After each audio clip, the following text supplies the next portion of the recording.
اور پھر قربان جائیے میرے رب کی عظمت پر، اس نے صرف یہی نہیں کہا کہ نجات کا راستہ نکال دے گا، بلکہ فرمایا وَيَرْزُقُهُ مِنْ حَيْثُ لَا يَحْتَسِبُ، ایسی جگہ سے تمہیں روزی عطا کرے گا جہاں تمہارا گمان بھی نہیں ہوگا، جہاں تمہارا گمان بھی نہیں ہوگا، اس جگہ سے اللہ روزی عطا فرمائے گا۔ یہاں ایک اور بات عرض کروں، حضرت عوف صحابی رسول ہیں، آقا کریم صلی اللہ علیہ وسلم کی بارگاہ میں حاضر آئے اور عرض کرنے لگے یا رسول اللہ صلی اللہ تعالی علیہ وسلم، میرے بیٹے کو دشمنوں نے گرفتار کر لیا ہے، اور اس کے گرفتار ہونے کی وجہ سے ہم کافی پریشانی میں ہیں، اور اس کی ماں رو رو کر کے بالکل اس کی حالت خراب ہو چکی ہے، سرکار کوئی نسخہ ہو تو بتائیں تاکہ میرا بچہ رہا ہو جائے اور اس کی ماں کی آنکھوں کو ٹھنڈک پہنچے۔ آقا کریم صلی اللہ علیہ وسلم نے حضرت عوف رضی اللہ تعالیٰ عنہ کو جو نصیحت فرمائی سنیے، ارشاد فرمایا اے عوف اتقی، اللہ سے ڈر،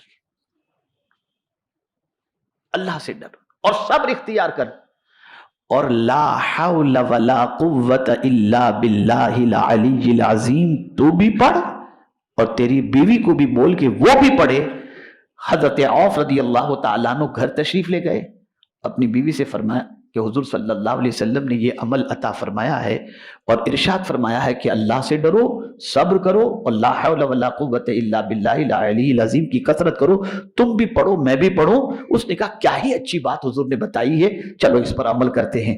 پہلے بھی ڈرتے تھے وہ، پہلے بھی ڈرتے تھے، لیکن جب حضور نے کہہ دیا تو اور زیادہ ڈر کے اندر اضافہ کر دیا، اور ڈر میں اضافہ کر دیا انہوں نے، اور بہت زیادہ ڈرنے لگے۔ میں ڈر کس کو کہتے ہیں وہ بھی تھوڑا بتا دوں گا تاکہ آپ سمجھ سکیں ڈر کا مطلب کیا ہے، ڈر کا مطلب کیا ہے وہ سمجھ سکیں آپ۔ اب وہ انہوں نے اس پر عمل کیا۔ ایک دن بیٹھے ہوئے تھے، گھر کے دروازے پر کسی نے دستک دی،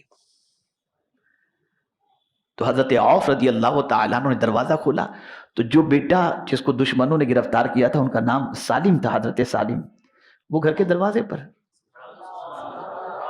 دیکھ کر حضرت عوف تو خوش ہو گئے، لیکن وہ تنہا نہیں آئے تھے، 100 اونٹ ساتھ میں لے کر کے آئے۔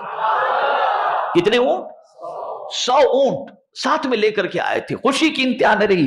بچے سے کہا بیٹا سب خیر؟ بولے کہاں ابا جان، ایسا ہوا کہ دشمنوں کو میں نے غافل پایا تو میرے ہاتھ پیر کی بیڑیاں کھل گئیں اور کھول ڈالی میں نے، اور اس کے بعد جو ہے وہ میں نے دیکھا وہ غافل ہیں تو اونٹ بھی لے کر کے ساتھ میں آ گیا، اونٹ بھی لے کر کے آ گیا۔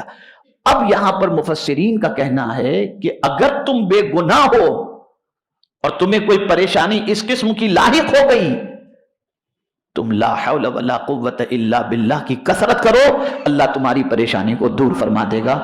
اور میں نے خود ایک بے گناہ قیدی کے حوالے سے مسجد نبوی شریف میں مجھ سے میرے ایک دوست نے کہا کہ میرے بھائی کا کوئی قصور نہیں ہے، جبرن میرے بھائی کو کسی وجہ سے قید کے اندر ڈال دیا گیا۔ میں نے کہا اس سے بھی کہو اور تم بھی لا حول ولا قوت الا باللہ کی کثرت کرو، انشاءاللہ وہ رہائی اسے نصیب ہو جائے گی۔ جیسے اس نے پڑھنا شروع کیا، مدینہ ہی کے اندر تیسرے دن اس نے کہا کہ میرے بھائی کو بے قصور تھا، چھوڑ دیا گیا۔ اللہ سے ڈرو۔ قرآن مقدس میں ایک مقام پر نہیں، سینکڑوں مقامات پر اللہ سے ڈرنے کا حکم دیا گیا، اور جو اللہ سے ڈرتا ہے نا اس کو رزق کا ٹینشن نہیں رہتا۔ اللہ نے فرمایا ایسی جگہ سے دوں گا جہاں تیرا گمان بھی نہیں پہنچے گا، تجھے پتہ بھی نہیں ہوگا، وہاں سے میں دے دوں گا۔ اب ڈرنا کسے کہتے ہیں بہت شارٹ میں سمجھا دوں۔ مفسرین کے کئی اقوال ہیں اور مفسرین کی کئی تعریفیں ہیں، کئی تعریفیں مفسرین نے کی، لیکن ایک بہت جامع تعریف، سمجھ میں آنے والی تعریف میں آپ کو بتا دوں کہ اللہ سے ڈرنا کسے کہتے ہیں۔ اللہ سے ڈرنے سے مراد یہ ہے اللہ نے جو حکم دیا وہ کرو، اور جس سے بچنے کے لیے کہا اس سے بچو۔ جب تم یہ کر لو گے تو متقی بن جاؤ گے۔ اس نے جو کرنے کے لیے کہا وہ کرو، اور جس سے بچنے کے لیے کہا اس سے بچو۔ جب تم یہ دونوں کام کرو گے تم متقی ہو جاؤ گے۔ ہمارا حال یہ ہے کہ جس سے بچنے کا کہا وہ کر رہے ہیں، اور جو کرنے کا کہا ہے وہ نہیں کر رہے، اور بابا کچھ کہہ دیں تو فوراً کریں گے، اللہ کہے گا تو نہیں کریں گے۔ حال یہ ہو چکا ہے، خدا کی قسم کبھی کبھی تو ڈر لگتا ہے مجھے۔ کوئی بابا اگر کہہ دے یہ صبح دیکھنا مالدار ہو جائے گا تو فجر نہیں پڑے گا، لیکن وہ دیکھے گا ضرور اٹھ کے، پہلے بابا نے کہہ دیا ہے۔ ارے تیرا عقیدہ خدا پر ہے کہ نہیں ہے؟ روزی کا خزانہ اس کے پاس ہے، رزق کا ذمہ اس کے دست قدرت میں ہے. اس پر بھروسہ کر کے اس نے جو کہا وہ کرو، اللہ تمہیں ضرور مالا مال فرمائے گا. اللہ سے ڈرو، اللہ سے ڈرو.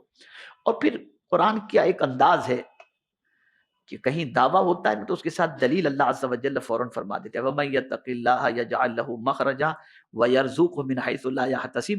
لیکن پھر وہاں بندے کو تھوڑا سا شک ملے گا کہ نہیں ملے گا، شک ہوتا ہے نا. یار اللہ نے فرما تو دیا ہے، اللہ نے فرما تو دیا ہے، لیکن یار ملے گا کہ نہیں ملے گا. تو میرے رب نے آگے کہہ دیا وَمَن يَتَوَکَّلْ عَلَى اللَّهِ فَهُوَ حَسْبُهُ. جو اللہ پر بھروسہ کر لے اللہ اس کے لیے کافی ہے. تو بندے تو بھروسہ کر کے تو دیکھ، یہ کسی انسان کا قول نہیں جو وعدہ خلاف ہے، یہ اس کا قول ہے جس کے بارے میں خود وہ فرماتا ہے ان وعد اللہ حق، بے شک اللہ کا وعدہ سچا ہے. اب توکل کا مطلب بھی یہ نہیں ہے کہ آپ بیٹھ جاؤ اور یہ آیت کی تلاوت کرتے رہو اور سوچو گے کہ مل جائے گا، نہیں، بلکہ توکل کا مطلب خود حضور صلی اللہ علیہ وسلم نے بتایا اسباب اختیار کرو لیکن بھروسہ مسبب الاسباب پر کرو. کمانے کے لیے نکلو، گراہک پر بھروسہ نہ کرو، گاہک پر بھروسہ نہ کرو کہ یہ چلا جائے گا تو کیا ہوگا. نہیں، تم نکل چکے ہو نا، اب بھروسہ اللہ پر. مولا تو نے فرمایا وَابْتَغُوا مِن فَضْلِ اللَّهِ، اللہ کا فضل تلاش کرو. میں نکل چکا ہوں تیرے فضل کی تلاش کے اندر، اب تجھ پر یقین ہے کہ تو مجھے عطا کرے گا. یقیناً میرا مولا مالا مال فرمائے گا اور رزق عطا فرمائے گا. ڈرو، لیکن ڈر شرط ہے. ڈرو، جھوٹ بول کے دھندا مت کرو، ملاوٹ کر کے دھندا مت کرو، غلط کاروبار مت کرو. کوئی بھی چیز کے جن چیزوں سے اللہ نے روکا ہے اس سے رکو اور اللہ پر بھروسہ کر کے تم نکلو. اللہ نے فرما دیا اللہ عز و جل تمہیں ایسی جگہ سے روزی عطا فرمائے گا جہاں تمہارا گمان بھی نہیں پہنچتا. ایک واقعہ میں آپ کے سامنے عرض کرتا ہوں. میرے پیارے آقا صلی اللہ تعالی علیہ وسلم کے پیارے دیوانوں، اللہ رب العزت جل جلالہ کے خزانے کے اندر کسی کو کچھ دینے کے بعد اس کے خزانے میں کوئی کمی نہیں ہوتی، کوئی کمی نہیں. اور اس کا خزانہ ایسا ہے کہ کبھی ختم ہونے والا ہی نہیں. یہ اس کے خزانے کی. یہاں ایک بہت اہم بات عرض کرنے جا رہا ہوں. بہت سارے بندے یہ کہتے ہیں مولانا میں نماز تو کئی مہینوں سے پڑھ رہا ہوں، کئی سالوں سے پڑھ رہا ہوں، میری تنگ دستی دور نہیں ہوتی، میری بیوی بچے بھی 5 وقتہ نماز، یہاں تک کہ تہجد پڑھتے ہیں، پھر بھی روزی کے اندر بڑی تنگی نظر آتی ہے. آپ نے تو روزی کا دروازہ بتایا تھا کہ جو نماز پڑھے قائم رہے نماز پر اور اپنے اہل و عیال کو نماز کا حکم دے، اللہ اسے روزی دے گا. تو ایک بات یاد رکھیں، کام کرنا آپ کی ذمہ داری ہے، کب دینا یہ اللہ جانتا ہے. ہم جلد باز ہیں، وَكَانَ الْإِنسَانُ عَجُولًا، جلد باز ہیں. اور جلد بازی کے بارے میں کیا قرآن نے کہا؟ رسول اعظم صلی اللہ علیہ وسلم کا فرمان بھی کیا ہے؟ جلد بازی شیطان کی طرف سے ہوتی ہے. جلد بازی، اور جہاں جلدی کرنے کا حکم وہاں تو جلدی آدمی کرتا ہی نہیں ہے، وہاں لیٹ کرتا ہے. اور باقی مال کے سلسلے میں، اس کے سلسلے میں، اس کے سلسلے میں، گناہ کے سلسلے میں آدمی جلدی کرتا ہے. میرے پیارے آقا صلی اللہ علیہ وسلم کے پیارے دیوانوں، قرآن نے مغفرت حاصل کرنے کی طرف جلدی کرنے کا حکم دیا، نیکی کرنے کے سلسلے میں جلدی کرنے کا حکم دیا. بچے بچی شادی کے لائق ہو جائیں تو شادی کرنے میں جلدی کا حکم دیا. انتقال ہو جائے تو دفن کرنے کے لیے جلدی کا حکم دیا. نماز کا وقت آ جائے تو جلدی سے ادا کرنے کا حکم دیا. گناہ ہو جائے تو توبہ کرنے کے لیے جلدی کا حکم دیا. یہ ساری چیزیں جلدی کرنے کی، لیکن اسی میں بندہ لیٹ کرتا ہے، اسی میں بندہ لیٹ کرتا ہے. تو عرض یہ کر رہا تھا اللہ عز و جل جانتا ہے. اس کو بھی اسی آیت میں اللہ نے فرمایا ان اللہ بالغ امرہ قد جعل اللہ لکل شیء قدرا. دلیل دے دی اس نے. اب ترجمہ سماعت فرمائے تو آپ کو انشاءاللہ سمجھ میں آئے گا. بے شک اللہ تعالیٰ اپنا کام پورا کرنے والا ہے. یعنی جب اس نے کہہ دیا کہ بے حساب بے گمان تمہیں روزی عطا کی جائے گی تو اللہ اپنا کام پورا کرنے والا ہے. اور ساتھ ہی فرما دیا قد جعل اللہ لکل شیء قدرا، مقرر کر رکھا ہے اللہ تعالیٰ نے ہر چیز کے لیے ایک اندازہ کہ کب دینا، یہ اندازہ اللہ نے مقرر کر رکھا ہے. اور جلدی میں آپ کو بتاؤں، اللہ عز و جل فرما دے کن، وہ چیز ہو جائے، فیکون ہو جائے. لیکن آپ کو معلوم ہے زمین و آسمان کتنے دن میں بنے ہیں؟ 6. ماشاء اللہ 6. اللہ فرماتا فوراً بن جاتا. ارے آپ بچے کو دیکھیے نا، کون پیدا کرتا ہے بچہ؟ خالق کون ہے ہر چیز کا؟ جواب دیجئے نا. اللہ ہے نا. کیا شادی بھی دوسرے دن بچہ پیدا ہو جاتا ہے؟ پروسیجر ہے اس کا. ہر چیز بتدریج ہوتی ہے. اب دیکھیں کھیتی باڑی کو لے لیجئے، بیج بویا فوراً فصل نکلی؟ نہیں، ایک ٹائم سے اللہ گزارتا ہے.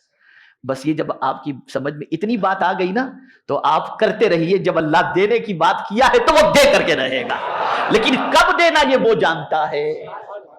کب دینا یہ وہ جانتا ہے، اس کو اندازہ ہے کہ کب اس کو دینا ہے اور کب نہیں دینا. تو جلدی نہ کرو. جیسے بیج بونے کھیتی اگانے والا اللہ ہے، لیکن ایک پروسیجر سے گزارا جاتا ہے. بچے پیدا کرنے والا اللہ ہے، پروسیجر سے گزارا جاتا ہے. یہ سارے پروسیجر سے اللہ گزارتا ہے تاکہ بندے کو یہ معلوم ہو کہ اللہ کی اپنی بھی کچھ حکمت ہے اور بندے کی بھی کچھ تربیت ہے. تو بندے کو کسی چیز میں عجلت نہیں کرنی چاہیے کہ میں اتنے ٹائم سے نماز پڑھتا ہوں میری دعائیں قبول نہیں ہوتی، اتنے ٹائم سے دعا کرتا ہوں میری دعا قبول نہیں ہوتی، میں اللہ سے بہت ڈرتا ہوں مجھے روزی نہیں ملتی. اللہ نے فرما دیا ان اللہ بالغ امرہ، اللہ اپنا کام پورا کرنے والا ہے. اور بے شک کے ساتھ فرمایا، ان نہ لگا کر فرمایا، یعنی جو اس نے کہہ دیا ہے وہ کر کے رہے گا. اچھا اور ایک بات بتا دوں، کبھی کبھی ایسا ہوتا ہے کہ انسان کی ہوئی نیکی جو ہے نا اس کی 7ویں پشت کے بچے کو فائدہ پہنچاتی ہے. یتیم کا خزانہ زمین میں دفن تھا، دیوار گرنے والی تھی، حضرت خضر نے روک لیا. موسیٰ علیہ السلام ساتھ میں تھے. اب روکنے کی وجہ کیا تھی؟ وہ زمین کے اندر جو خزانہ تھا وہ نکل آتا تو لوگ لوٹ لیتے. تو اس یتیم کے خزانے کی حفاظت کے لیے اللہ عز و جل نے حضرت خضر رضی اللہ تعالی عنہ کو مقرر فرما دیا اور اس یتیم کے خزانوں کو ضائع ہونے سے بچا لیا. تو پوچھا گیا کہ یتیم بچوں کی کون سی نیکی ہے کہ ان کا خزانہ محفوظ رہا؟ تو جانتے قرآن کیا کہتا ہے؟ وَكَانَ أَبُوهُمَا صَالِحًا، ان کے ماں باپ نیک تھے. اور مفسرین فرماتے ہیں ماں باپ میں سے مراد یہ کہ 7ویں پشت میں جو دادا پردادا تھے نا وہ بہت نیک تھے، ان کی نیکی کا فائدہ اس یتیم کو مل رہا ہے. یہ ہے. خیر مختصر آج اب اس چیز کو ذہن میں رکھو کہ دیے ہوئے اوراد و وظائف جو قرآن و احادیث میں ہیں اس کے فوائد اپنی جگہ پر، اس سے انکار نہیں کیا جا سکتا، لیکن رب کا دیا ہوا فارمولا کسی فارمولے سے کم نہیں ہو سکتا. اس کا دیا ہوا فارمولا 100% یقینی ہے اور اس نے کہہ دیا اللہ سے ڈرو، ایسی جگہ سے تمہیں رزق دیا جائے گا کہ تمہارا گمان بھی نہیں پہنچے گا، گمان بھی نہیں پہنچے گا. تو رزق کا دوسرا دروازہ ہے اللہ سے ڈرنا. کس سے ڈرنا؟ اور اللہ سے ڈر کر کے کرو. میں جھوٹ نہیں بولوں گا تو یہ کاروبار ٹھنڈا پڑ جائے گا، یہ کسٹمر بھاگ جائے گا. نہیں، تم کسٹمر پر بھروسہ مت کرو، اللہ پر بھروسہ کرو. تمہارے حصے کا رزق مولا تمہیں عطا ضرور کرے گا اور تمہیں مل کر کے رہے گا. اب گناہ بڑھتے جا رہے ہیں، رزق میں تنگی بڑھتی جا رہی ہے، گناہ چھوڑو. یہی وجہ ہے کہ اللہ والے گناہ نہیں کرتے تھے، گناہ سے بچتے تھے تو مٹی کو ہاتھ لگاتے تھے تو سونا بن جاتا. کیوں؟ ان کی نگاہیں بھی پاک تھی، ان کی زبان بھی پاک تھی، ان کا وجود بھی پاک تھا. وہ ہر چھوٹے سے چھوٹے گناہ سے بھی بچنے کی کوشش کرتے تھے. تو میرے پیارے آقا صلی اللہ تعالی علیہ وسلم کے پیارے دیوانوں، رزق کا دوسرا دروازہ آج میں نے آپ کو بتایا اور وہ یہ ہے کہ ہمیں اللہ سے ڈرنا ہے. اور ڈرنے سے مراد جو اس نے کرنے کا حکم دیا وہی کرو، اور جس سے بچنے کا حکم دیا اس سے بچ جاؤ، رک جاؤ. چاہے 1000 تمہیں فائدہ نصیب ہوتا ہو لیکن اس نے رکنے کا حکم دیا، تم رک جاؤ. اب فکر نہ کرو، اللہ اپنا وعدہ پورا فرمانے والا ہے. وہ تمہیں ایسی جگہ سے روزی عطا کرے گا جہاں تمہارا گمان بھی نہیں